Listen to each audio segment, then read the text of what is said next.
आज ये वाली वीडियो आपके दिल में दर्द दे के जा सकती है और मैं तो ये भी बोलूंगा कि अगर आप चाहो तो आप इस वीडियो को छोड़ के जा सकते हो अभी के अभी, क्योंकि कई बार ऐसा भी होता है कि आंखों पे जब पर्दा पड़ा रहता है और ज्यादा चीजें हमको दिखती नहीं है तो हम चीजों में ज्यादा खुश हो पाते हैं। बट फिर भी इस वाली वीडियो को मैं बहुत टाइम से प्लान कर रहा था, मतलब अभी कल डब्ल्यूडब्ल्यू के अंदर रिलीजेस हुए हैं तो उसके बाद मुझे लगा कि इससे बढ़िया आई थिंक और कोई मौका होगा नहीं कि ये वीडियो मैं आपके साथ शेयर कर सकूं। बहुत बहुत सारी चीजें हैं आज इसमें बताने के लिए और वो चीजें सामने निकाल के आने के लिए जो मैं यूजुअली अपनी वीडियोस में बोलता नहीं हूं, क्योंकि मैं हमेशा ऐसे कोशिश करता हूं कि स्टोरी लाइन के बारे में ज्यादा बात करें, है ना, क्या किस स्टोरी में कैसा, अगर गुस्सा भी कर रहे हैं तो वो स्टोरी से रिलेटेड डब्ल्यूडब्ल्यू में क्या चल रहा है उसके बारे में होना चाहिए। बट अब बात आ रही है यहाँ पे वर्ल्ड रेसलिंग एंटरटेनमेंट की, जो कि एंटरटेनमेंट के साथ साथ ऑब्वियसली एक बहुत बड़ा बिजनेस है। तो ये वीडियो ना 3 स्टेजेस के अंदर होने वाली है, क्योंकि कुछ बातें मेरे दिमाग में बहुत टाइम पहले से भी थी जो कि मुझे बतानी थी, बट अब ये रिलीजेस वाला जो टाइम मुझे लगता है कि बिल्कुल सही है वो बात आप तक पहुंचाने के लिए। तो स्टार्ट करते हैं। सबसे पहले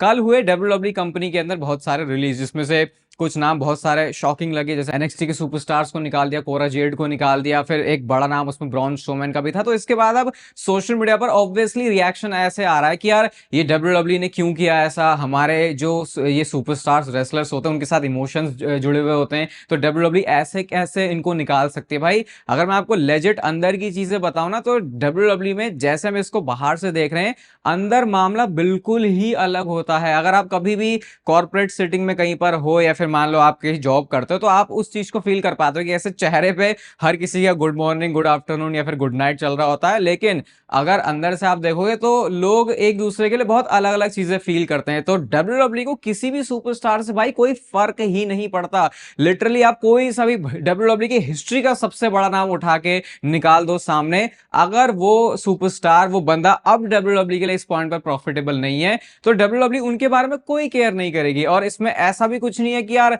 डब्ल्यूडब्ल्यू का यार ये बंदा ऐसा, मतलब अब तो क्योंकि कंपनी विंस मैकमैन जिस पॉइंट पर थे, एक बार को आप मान सकते हो कि वो बायस है कि चलो भाई उनको अगर कोई चीज पसंद है तो वो अपने हिसाब से उससे करेंगे, क्योंकि उन्होंने इस चीज को पूरे पाल पोस के बड़ा किया है। अब जिन लोगों के हाथ में कंपनी है उनको किसी चीज से कोई लेना देना ही नहीं है भाई, उनको सिर्फ इतना है कि अगर इस बंदे को हम इतने पैसे दे रहे हैं, यहाँ पे हमने इतनी अपनी फंडिंग लगाई है, तो ये बंदा हमको बदले में इसको कितने टाइम मल्टीप्लाई करके दे पा रहा है, और अगर वो चीज हो रही है तो ठीक, वरना उसके अलावा किसी भी बंदे से डब्ल्यूडब्ल्यू के जो टीके हैं, अब जो पूरा मर्जर हो चुका है, उनको कोई फर्क नहीं पड़ता, इंक्लूडिंग ट्रिपल एच। अगर किसी पॉइंट पे ऐसा, वैसा होगा नहीं कभी ऐसा, लेकिन आप ऐसे मान के चलो कि ट्रिपल एच है तो ट्रिपल एच अब वो काम नहीं कर पा रहे, या फिर उनके जो मूव्स हैं वो सही नहीं फिट बैठ पा रहे, या तो ट्रिपल एच को ड्राइविंग सीट से उतार के तो पीछे बैठा देंगे, सिर्फ कार में रखेंगे, या फिर हो सकता है कार से उतार के ही बाहर कर दे। ऐसा होगा नहीं वैसे कभी, क्योंकि मुझे लगता नहीं कि इस डायरेक्शन में कभी मामला जाएगा, लेकिन फिर भी आप सोचो जब बात वहां तक जा रही है तो आप कहां बात कर रहे हो कि यार ब्रॉन स्ट्रोमैन को रिलीज कर दिया, डब्ल्यूडब्ल्यू ने गलत किया, हमारे इमोशंस के साथ खेला।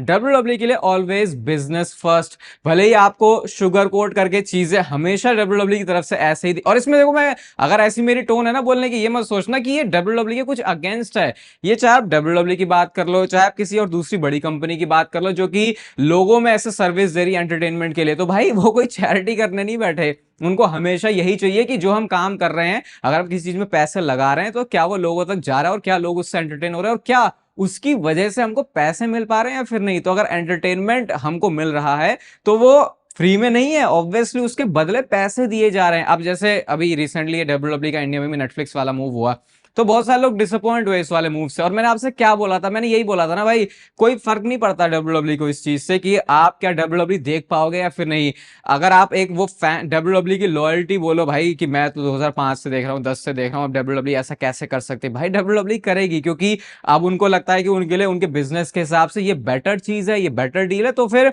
उस मामले में अब आप साइड में चले जाते हो। जब तक आप डब्ल्यूडब्ल्यू के बिजनेस में कंट्रीब्यूट कर पा रहे हो तब तक तो वेल एंड गुड है, सब कुछ ठीक है, लेकिन अगर आप नहीं कर पा रहे तो फिर वो लॉयल्टी, वो इमोशनल चाइल्डहुड मेमोरीज, उन सब से भी कोई लेना देना होता नहीं। अभी आप इंडिया में भी देखोगे तो एक बहुत बड़ा ट्रांजिशन मैं भी फील कर सकता हूं। मैं इंस्टाग्राम पे जब भी कभी अपना डीएम कभी खोल लेता हूं तो मुझे देखता है कि बहुत सारे लोग मेरे से यही बोल रहे थे, भाई यार नेटफ्लिक्स पे आ गई है अब डब्ल्यूडब्ल्यू, हम देख नहीं पा रहे। भाई ऑब्वियसली यही होना था। अब अगर आप देखोगे तो बहुत सारे जो लोग हैं अब वो टीवी पर देख ही नहीं पा रहे WWE, मतलब जब वो सोनी पे आती थी इससे पहले, अब वो सारा कंटेंट जो है नेटफ्लिक्स के ऊपर है। अब अगर बात यही होती कि यार WWE फैंस के बारे में सोचती है, तो क्यों ऐसा हुआ कि नेटफ्लिक्स के ऊपर सारा जो कंटेंट है वो शिफ्ट हो गया है, और क्यों टीवी के ऊपर अब फैंस नहीं देख सकते? और इसके लिए इंडिया स्पेसिफिक अगर मैं कोई एग्जांपल दूं, तो भाई देखो, WWE हमेशा सोशल मीडिया पर बोलती है, वैसे मैं इसको अलग अलग वीडियोस में बोल भी चुका हूं बहुत ज्यादा, कि WWE बोलती है कि यार इंडिया से हमारे बहुत सारे नंबर्स हैं, बट उनको पता है कि जब आप इन नंबर्स को कंपेयर करोगे बाहर की कंट्रीज से, तो भले ही इंडिया के नंबर्स बहुत ज्यादा हैं,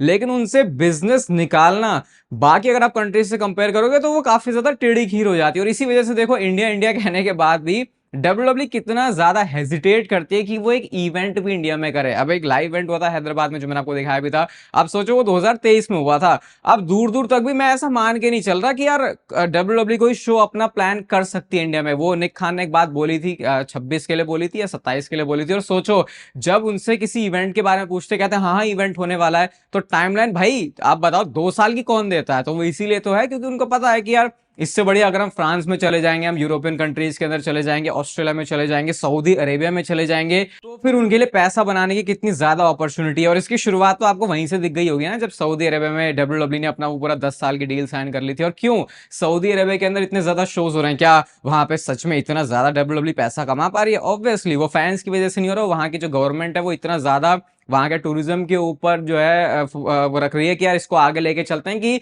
उस चीज से WWE भी बेनिफिट कर रही है, क्योंकि उनको पता है हम जाके, हमको तो सिर्फ शो कराना है, फर्क ही नहीं पड़ता कि कितने टिकट्स बिकी हैं। कभी सुनते हो आपकी सऊदी अरब में इतने लोग आए, मतलब उनको फर्क ही नहीं पड़ता। लिटरली 0 लोगों के सामने अगर वहां पे उनके जो जो उनकी रॉयल फैमिली है, बस वही बैठ के शो देख रहे होंगे ना, वो भी WWE के लिए ठीक है, कहेंगे हाँ भैया तुम्हारे लिए हमने अलग से खास जो शो है वो करवा दिया, बदले में उनको पैसे मिल गया। क्योंकि एट द एंड जब फाइनेंशियल ईयर के अंदर वो सारा मामला उसकी समरी निकालेंगे ना, तो यही देखेंगे कि पैसा गया कितना और आया कितना। और इसी चीज से अगर मैं आपको WWE की स्टोरी लाइन के ऊपर भी लेके जाऊं, क्योंकि अभी मैं पिछले कुछ टाइम से देख रहा हूं, मतलब ऑब्वियसली जब से रोमन रेंज की चैंपियनशिप गई है, ये चीज बहुत ज्यादा लोग बोल रहे हैं यार ये रोमन रेंज के साथ क्या हो रहा है यार, रोमन रेंज के पास तो अब चैंपियनशिप भी नहीं है, रोमन रेंज ना मैचेस जीत रहा है, अब रोमन रेंज का वो जो ऑरा है वो भी फील नहीं हो रहा। तो भाई आप रोमन रेंज के ऑरा चैंपियनशिप जीतने की बात तो छोड़ो, अगर रोमन रेंज ने WWE को प्रॉफिट देना बंद कर दिया, तो भाई रोमन रेंज को WWE टीवी पे भी फीचर नहीं करेगी। फिर ये ऐसा है कि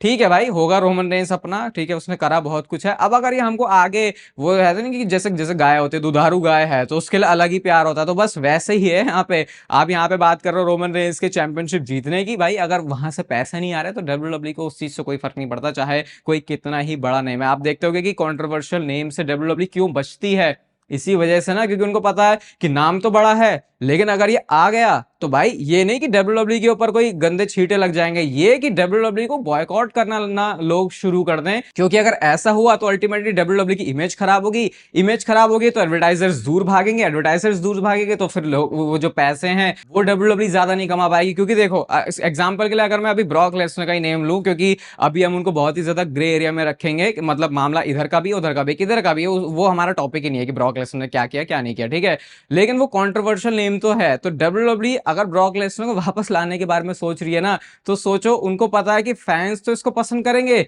बट फिर फैंस के पसंद करने से क्या होगा जब हमको एडवर्टाइजर्स ही नहीं मिलेंगे। चलो ब्रॉक लेसनर किसी शो के लिए एडवर्टाइज है, फैंस आ गए और उन्होंने टिकट्स वगैरह खरीद लिए, WWE का उससे प्रॉफिट हो गया। लेकिन अगर किसी बड़ी कंपनी को जिसके साथ ऑलरेडी टाई अप हो चुका है WWE का, अगर उनको इस नेम से प्रॉब्लम हुई तो फिर क्या WWE वाले शो को आगे लेके जा पाएगी, उसको आगे वो वैसे प्रोसीड कर पाएगी? बिल्कुल भी नहीं कर पाएगी, क्योंकि जो एडवर्टाइजर्स अगर वही भाग गए, स्पॉन्सर्स हैं वही भाग गए, तो WWE अपना शो वैसे भी ऑर्गेनाइज नहीं कर सकते। आपको लग रहा है पैसे तो हैं भाई, वो ऐसे पैसे नहीं है कि WWE कहीं पे भी फूकती रहे, उनको भी ये है कि ये वाला शो है तो इस वाले शो पे हमको कितने स्पॉन्सर्स मिले हैं, लास्ट में जाके हमने इससे कितना प्रॉफिट बनाया। ये नहीं कि WWE का बैंक बैलेंस है बड़ा वाला तो सारे वो जो पैसे हैं वो उसी में ठोक देंगे। और आप फिर यहाँ पे जब ऐसी चीजें होती हैं तो फिर स्टोरी लाइन के ऊपर अटके रहते हो कि यार इस सुपरस्टार को पुश क्यों नहीं मिल रहा, ये बंदे का तो इतना बढ़िया करियर हो सकता है, इसको पुश क्यों नहीं कर रहे। भाई यहाँ पे फिर जब ये सारी चीजें आ गई ना, तो देन यहाँ पे थोड़ा बहुत जो कंपनी को ज्यादा हैंडल कर रहा होता है, जो चला रहा होता है, उसके बायस भी आ जाता है। ये तो बहुत छोटी चीज हो गई कि ट्रिपल एच के बारे में अगर आप बात करते हो कि यार इसका ये फेवरेट है, ये इसको पुश क्यों नहीं करता, भाई बिजनेस वाली डब्ल्यू की साइड देखोगे तो आपको लगेगा अबे यार मैं तो इतना लॉयल डब्ल्यू फैन हूँ, लेकिन फिर भी डब्ल्यू ऐसा कैसे कर सकती है। कुछ चीजें तो ऐसी भी, जैसे अभी डब्ल्यू का रेसलमेनिया गया तो पूरे टाइम पर जो उन्होंने अपने वीकेंड में चीजें शेड्यूल करी थी, भाई ऐसी ऐसी टिकट्स इतनी महंगी महंगी, सिर्फ बगल में बैठ के डिनर खाना, वो सब मैंने आपको बताया था। तो सोचो अब कोई बंदा है जो कि जॉन सीना को पूरी इंस्पिरेशन मान के चल रहा है, भाई इस बंदे की वजह से मेरी पूरी जिंदगी बनी, और बहुत सारे लोगों की जिंदगी में ऐसा इंपैक्ट है जॉन सीना का। तो अब जॉन सीना के साथ खाना खाने के लिए आपको इतने पैसे देने पड़ रहे हैं, तो वो कैसा लगेगा? वो तो बिल्कुल काफी एक ट्रांजैक्शनल सा वो नहीं हो गया इंटरेक्शन, यहाँ पे वो इमोशन तो रिफ्लेक्ट होने वाली बात दूर दूर तक रह गई, क्योंकि जब बंदे को बताया यार मैं तो इसको इतना पसंद करता हूँ, इस चीज के लिए इतने पैसे मैंने पे किए हैं। लेकिन दूसरी साइड अगर आप उठा के देखोगे तो भैया ऐसे तो जॉन सीना हर किसी के साथ खाना खाने निकल लेगा, ऐसा थोड़ी होने वाला है। तो जब भी आप डब्ल्यू को देख रहे हो भाई, तो अपना वो फैन वाला पर्सपेक्टिव अलग रखा करो, ठीक है। और जब यहाँ पे बिजनेस वाली बात आ जाती है ना, तो पूरा गेम ही चेंज हो जाता है। ऐसे में अपने इमोशंस को ट्रिगर करने की आपको बिल्कुल भी जरूरत नहीं है, ये आपके मानसिक संतुलन के लिए भी बहुत ज्यादा बेटर रहेगा। बाकी फिर से मैं बोलूंगा ये चीजें बहुत छोटी हो जाती है डब्ल्यू की स्टोर लाइन में, इसको पुश नहीं मिल रहा, वो बंदा कब चैंपियनशिप जीतेगा, क्योंकि सारी चीजें हो ही इसी अराउंड रही हैं कि एंड में जाके डब्ल्यू का जो बिजनेस है क्या वो प्रॉफिटेबल हो पा रहा है फिर नहीं। और अगर अभी किसी चीज को आप देखने के लिए वेट कर रहे हो वो हो नहीं रहा, तो शायद उसको भी होल्ड इसीलिए करके रखा गया कि जब वो सही मूवमेंट होगा तो शायद तब जाके डब्ल्यू का जो बिजनेस है वो उससे और ज्यादा बेटर बूम कर सकता है, अगर उसको अभी कर दिया उसके बजाय। तो भाई अपने ओपिनियन आप इस पूरी सिचुएशन के बारे में कमेंट करके जरूर बताना। मैंने तो देखो जो बात थी जैसी थी आपके सामने रख दी है, बाकी अब आपके कमेंट्स सुनने के लिए मैं पक्का इंटरेस्टेड रहूंगा। ये वीडियो यहां तक आप देख रहे हो तो इसका मतलब कि आप इस चैनल से तो बहुत अच्छी तरीके से जुड़े हो और डब्ल्यू के साथ भी, तो उसके लिए इस वीडियो को लाइक कर देना, क्योंकि यहाँ पे डब्ल्यू से रिलेटेड कंटेंट आ रहा है ऑलमोस्ट 8 साल से। बाकी तब तक फिर लेते रहो जिंदगी के मजे।